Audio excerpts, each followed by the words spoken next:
Hello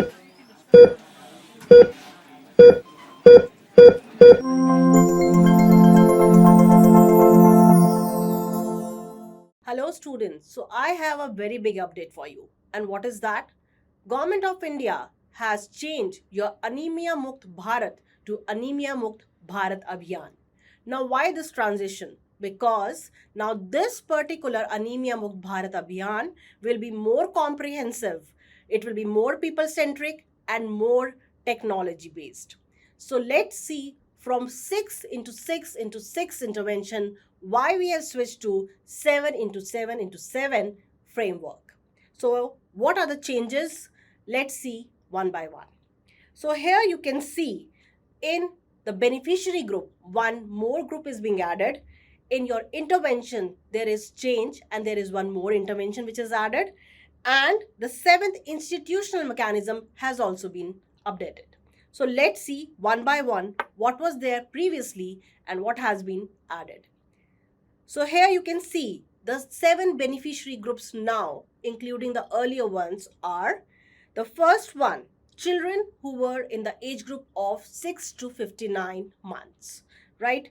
They are there. Then children in the age group of 5 to 9 years, they are also a part of it. Adolescents, 10 to 19 years, are a part of Anemia Mukt Bharat Abhiyan. And all the pregnant women, your lactating women, and the women who are in the reproductive age group, that means 20 to 49 years, they are also a part of Anemia Mukt Bharat Abhiyan. Now, the newly added one are the ones who are at the earliest stage of life, the low birth weight babies who will be in the age group of 0 to 6 months. So, this is the new addition or the newly added group in the beneficiaries. Okay, moving on forward to the interventions now. So the interventions which we were following were we were giving prophylactic iron folic acid supplementation.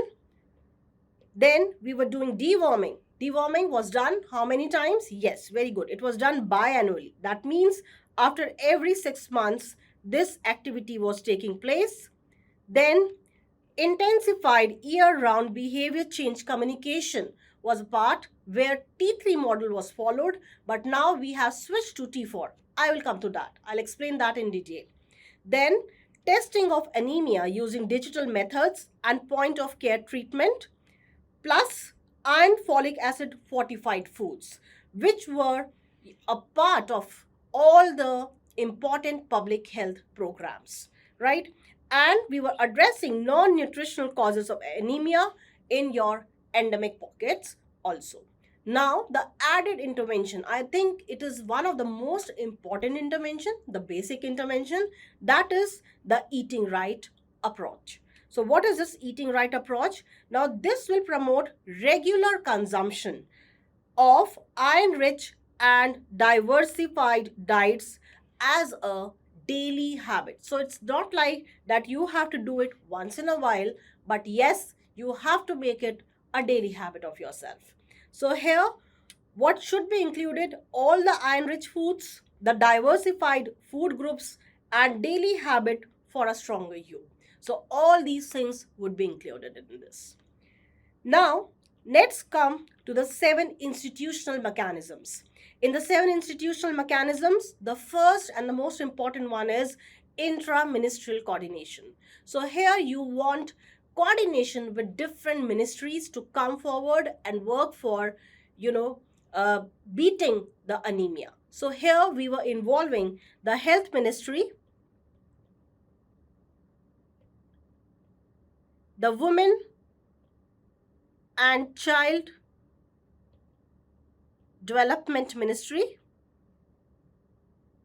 and your education ministry, right? Plus, we were doing this in convergence with your VHSND. VHSND means your village health sanitation nutrition day will now be also including your anemia beating or prevention and control strategies.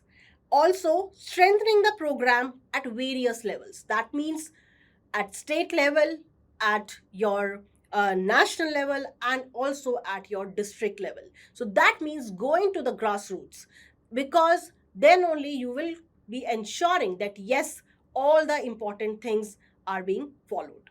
Plus, number 4, National Center for Excellence and Advanced Research on Anemia Control. Now, what they will be doing, they will be biannually testing and giving treatment, particularly in your schools and your Anganwadis. So, here you will be doing the testing biannually and giving the treatment regularly, right? So, this is number 4. Then, number 5. What is number 5? You are strengthening the supply chain and logistics. So here the supply chain will primarily include all your iron folic acid tablets and your deworming drugs. Right? Coming to number 6, where we want peer-to-peer community engagement. And this will be done through Jan Chetna. Now, what is this Jan Chetna all about? Any guesses? Well, Jan Chetna means when you will be encouraging the communities to prioritize all the healthy diets, right? Then you will be encouraging them for hemoglobin screening and taking timely treatment for anemia. So, with this, you will be asking for community participation and making the people aware of the need of beating anemia or keeping your hemoglobin levels to normal, right?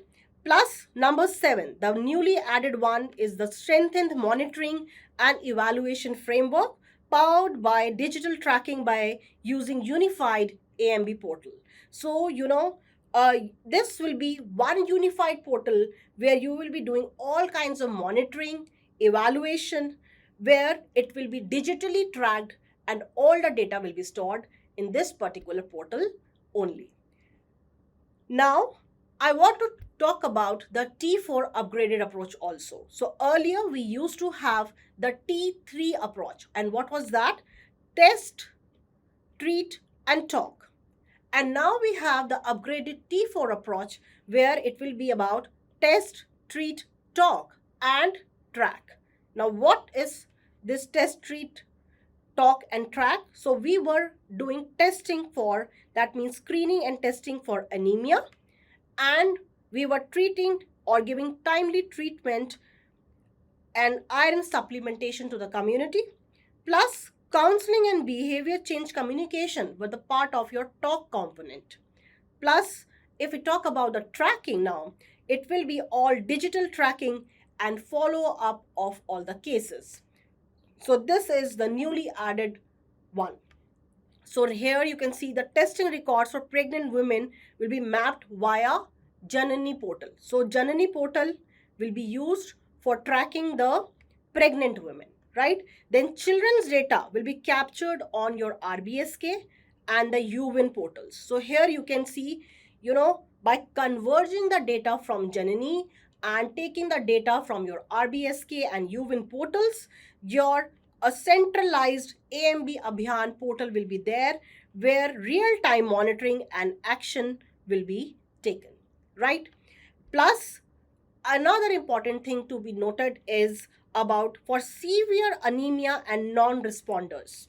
To them, intravenous iron therapy will be given using ferric carboxymaltose, that is your FCM, and iron sucrose as per the clinical guidelines. So this is one of the important update which we should note. So I think this is the update which you should remember for your upcoming exams and you will do well. Thank you. Thank you so much.